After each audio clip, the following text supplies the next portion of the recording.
नमस्कार दोस्तों, आपका स्वागत है हमारे चैनल मनभावन संगीत और ज्ञान गंगा में। इसके ज्ञान गंगा सेक्शन में हम आपको लेके चल रहे हैं एक अखंड भारत तीर्थ यात्रा पर। और ये हमारी यात्रा बहुत लंबी होने वाली है। इसमें 14,000 किलोमीटर का सफ़र तय होगा और लगभग इंडिया के 13 प्रदेश पार होंगे। और इसमें 8 ज्योतिर्लिंग और बहुत सारे तीर्थ और धाम इसमें आएंगे, जिसका कि हम आपको दर्शन करवाएंगे।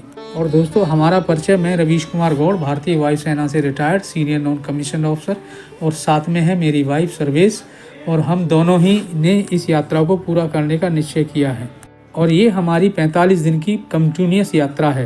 वैसे तो इस यात्रा में बहुत सारे शहर और कस्बे आएंगे, लेकिन इसमें मेन शहरों के बारे में मैं आपको बताता हूँ। तो दोस्तों, ये यात्रा ग्वालियर से लेकर झांसी, झांसी से बागेश्वर धाम, बागेश्वर धाम पोछार धाम, खजुराहो, छतरपुर, विदिशा, सांची, उज्जैन, महाकाल, ओंकारेश्वर, इंदौर, वडोदरा, राजकोट, द्वारका, भेंट द्वारका, नागेश्वर महादेव, सोमनाथ, दीव, दमन, नगर हवेली, के बाद भावनगर, गोगा टर्मिनल टू सूरत। ये शिप की यात्रा है। इसका अलग से वीडियो मैंने डाला हुआ है, जिसमें कि बहुत अच्छा अनुभव आपको देखने को मिलेगा। सूरत से मुंबई, पूना, सतारा, महाबलेश्वर, कोल्हापुर, निपानी, मंडलेश्वर, बेलगांव, बेलगावी, गोवा, गोकर्ण, मुर्देश्वर, मैंगलोर, कोझिकोड, वायनाड, त्रिशूर, कर्नाटक, मदुरई, रामेश्वरम, धनुषकोडी, तिरुचि, बेंगलोर, होसपेट, हम्पी, किष्किंधा पर्वत, ऋषिमुख पर्वत, अंजनी पर्वत, एलोरा गुफा, घृष्णेश्वर, सोलापुर, औरंगाबाद से कोटा, बूंदी, चित्तौड़गढ़, कुंभलगढ़ से उदयपुर, उदयपुर से जोधपुर, जैसलमेर। और आज ये हमारा 35वां दिन है। आज हम बीकानेर के अंदर हैं और हम बीकानेर का जूनागढ़ किला हम देखने आज जाएंगे। दोस्तों, रात हम आर्मी गेस्ट हाउस बीकानेर आ गए थे। हमें वहाँ अकोमोडेशन भी मिल गया था। और अब हम सुबह तैयार होकर के हम यहाँ से देर में जूनागढ़ के किले के लिए निकलेंगे। तो दोस्तों, ये आर्मी गेस्ट हाउस है, बहुत अच्छा अकोमोडेशन है और यहाँ पर बहुत ही अच्छा स्टाफ है, उनका बहुत ही कोऑपरेटिव है। आप ऐसे समझ सकते हैं कि यहाँ हम रात को 11:30 बजे आए थे और हमें यहाँ पर अकोमोडेशन मिला। और इसको बहुत अच्छा मेंटेन किया हुआ है। इसके सामने, गेट के सामने 2 टैंक भी रखे हुए हैं, जो कि दर्शकों को अच्छा आकर्षित करते हैं, जैसा कि आप देख रहे हैं। तो मिलाकर हमारा यहाँ पर स्टे बहुत अच्छा रहा। उन डिफेंस पर्सनल के लिए बहुत अच्छा एक्सपीरियंस है। जब आप यहाँ पर आते हैं तो आपको ऐसा लगेगा कि घर से आप निकल के पहले दिन ही आप जा रहे हैं। आपकी सारी थकान, सब कुछ एकदम यहाँ दुरुस्त हो जाएगा। आपको ऐसा नहीं लगेगा कि आप इतनी लंबी यात्रा कर चुके हैं। तो बिल्कुल घर के जैसा एनवायरनमेंट लगेगा। तो दोस्तों, अब हम यहाँ से निकल चुके हैं और हम जूनागढ़ किले में अब हम पहुँचेंगे। दोस्तों, जूनागढ़ किला राजस्थान के बहुत ही अच्छे किलों में से एक माना जाता है। और दोस्तों, इस किले को बनवाने में ये लगभग राजवंशों की 15 से 16 पीढ़ियों ने इस किले को बनवाया। और दोस्तों, ये बीकानेर पहले प्रिंसली स्टेट हुआ करता था। 565 रियासतों में से एक रियासत थी ये। और इस किले का निर्माण 1488 में हुआ। लगभग ये 600 साल पुराना आप कह सकते हैं। दोस्तों, ये बीकानेर शब्द के पीछे कहानी ये है कि जो इनके जो राजा थे, उनका नाम बीका था। और नेर, यहाँ नेर का मतलब नीर से बन गया है। जब बीका जी राजा ने जब यहाँ एक कुआं खोदा तो उस कुएं का पानी मीठा निकल गया और इसीलिए यहाँ पर बीकानेर बस गया। इसीलिए इसका नाम बीकानेर हुआ है। और इस किले के पत्थरों को जोड़ने के लिए चूने का इस्तेमाल हुआ है। लोग बताते हैं कि चूने की लाइफ बहुत ज़्यादा होती है। कहते हैं 100 साल पर तो इसकी लाइफ स्टार्ट होती है चूने की। जबकि इन कंपेरेटिव सीमेंट से हम देखें तो सीमेंट की रिपेयर आपको हर 8-10 साल के अंदर आपको रिपेयर करानी पड़ती है। लेकिन ये बिल्डिंगें अभी तक ऐसी ही हैं, इनमें कोई बदलाव नहीं आया है। दोस्तों, ये जो कोर्टयार्ड आप देख रहे हैं, इसको वेलकम कोर्टयार्ड बोलते हैं। जब भी राज परिवार को किसी का स्वागत करना होता था तो इसी कोर्टयार्ड में स्वागत किया जाता था। और दोस्तों, यह किला 1488 से लेकर 1937 में कंप्लीट हुआ। इस किले को लगभग पूरा बनने में 348 साल लगे। बीकानेर की सबसे ज़्यादा तरक्की जो है महाराजा गंगा सिंह के समय में हुई, जिनका लगभग इसमें 55 साल का शासन रहा। इसके दौरान राजस्थान की सबसे पहली लिफ्ट उन्होंने लगवाई और राजस्थान में सबसे पहले बिजली जो है का बनाने का संयंत्र यहाँ पर राजा गंगा सिंह ने ही लगवाया था। राजा गंगा सिंह से पहले यहाँ की बीकानेर की आबादी मात्र 80,000 थी और बाद में ये 8 लाख हो गई। ये सबसे ज़्यादा प्रगति इसमें महाराजा गंगा सिंह के समय में ही यहाँ बीकानेर में हुई। और राजस्थान में पहली रेलवे लाइन भी ही महाराजा गंगा सिंह के शासनकाल में बनी। और दोस्तों अब ये जो देख रहे हो ये है होली चौक।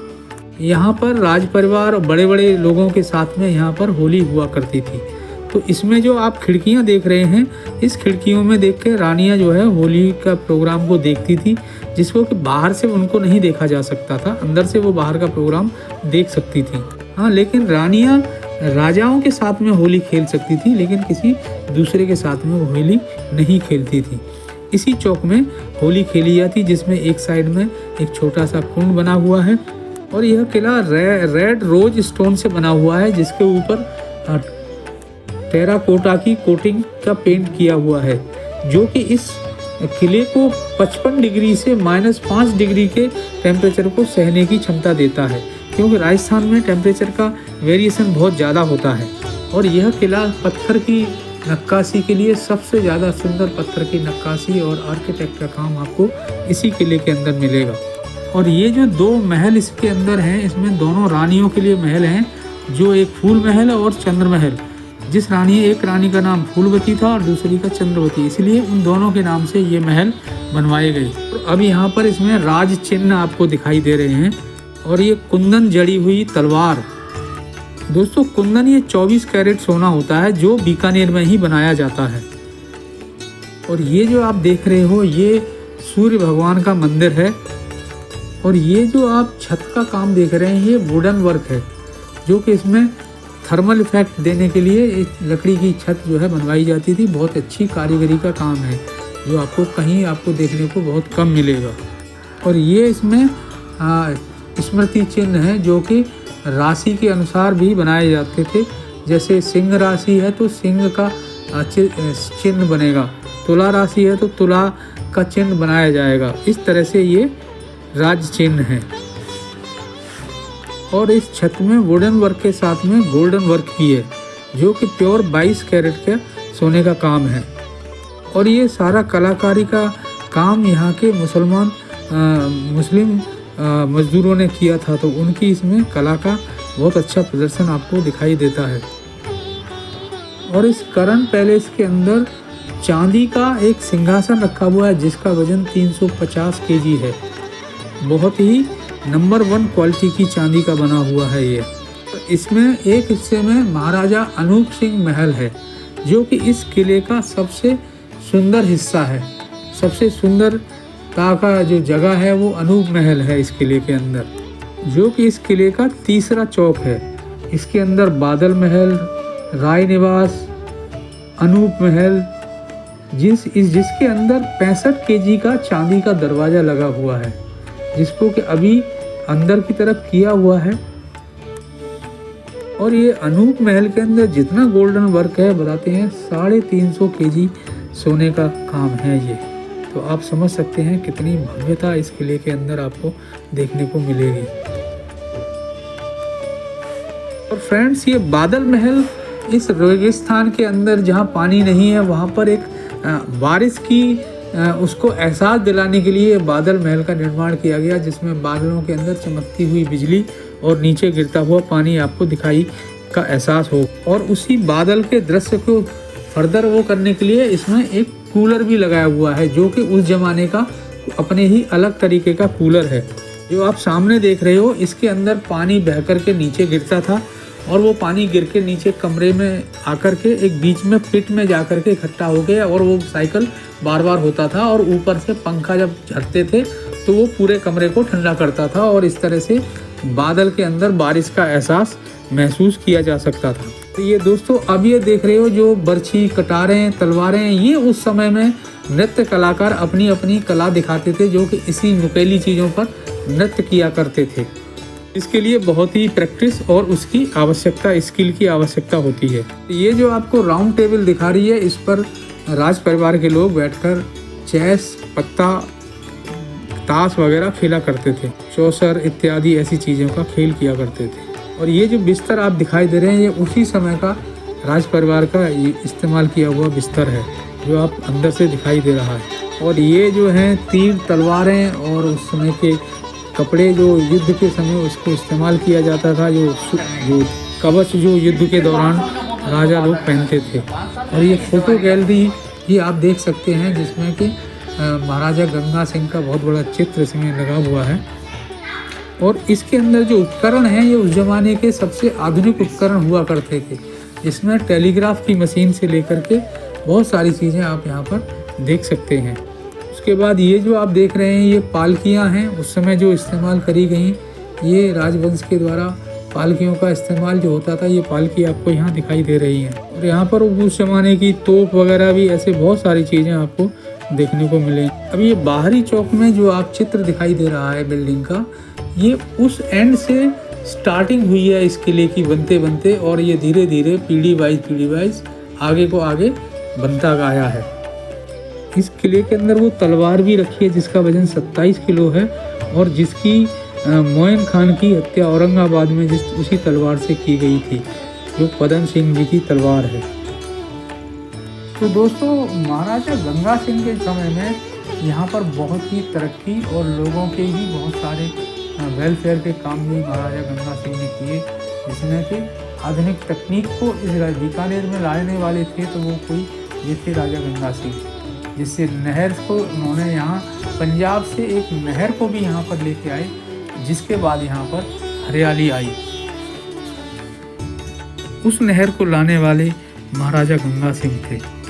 इस बीकानेर किले को बनाने के लिए जो पत्थर का जितना बारीकी का काम किया गया है, ये आपको और जगह पर आपको देखने को नहीं मिलेगा। इतना बारीकी और इतना सुंदर काम रेड रोज स्टोन के ऊपर यहाँ पर आपको देखने को मिलेगा। और अनूप महल की सुंदरता तो आपको देखते ही बनती है। बहुत ही उम्दा तरीके का सोने का जरी का काम है इसके अंदर। और इसके अंदर जो सिंहासन रखा हुआ है, यह प्योर चंदन का बना हुआ है, क्योंकि ये जो राठौर वंश के जो राजा थे ये कन्नौज से थे। तो ये जो चंदन का जो काम है, इसके अंदर कन्नौज से चंदन मंगा करके इसमें चंदन का ये सिंहासन बनवाया हुआ है, जो कि लगभग यह भी 350 kg का वजन है इसका। तो आप देख सकते हैं कितनी ऊंचाई पर ये काम किया गया है। जबकि आप अंदाज़ा लगाइए, आज हमारे पास साधन है, उस समय साधन नहीं थे। इतनी हाइट पर इतने भारी काम पत्थर से ये काम को करना, ये एक मिसाल है। इतनी ऊंचाई पर दरवाज़ों की आर्क को चढ़ाना, ये बहुत मुश्किल काम है। जबकि उस समय के परिदृश्य में तो ये आप अंदाज़ा लगा सकते हैं कि बहुत ही कठिन काम है, ये कारीगरी का काम है। महाराजा गंगा सिंह नई टेक्नोलॉजी के बहुत ही पक्षधर थे। वो बहुत ही नई हर एक ये विमान को भी उन्होंने यहाँ पर मंगाया और इसका इस्तेमाल किया करते थे वो।